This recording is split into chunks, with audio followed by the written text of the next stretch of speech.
No more vaccines should go to countries that have already vaccinated more than 40% of their population until COVAX has the vaccines it needs to help other countries get there too. No more boosters should be administered except to immunocompromised people.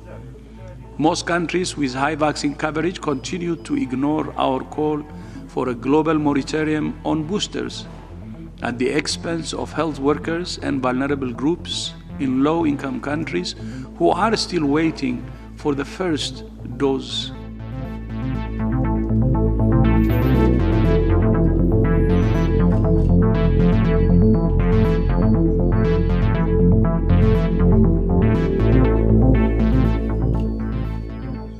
"22 months since the first case of COVID-19 were reported, and almost a year since the first vaccines were approved, reported cases and deaths from COVID-19 are increasing again.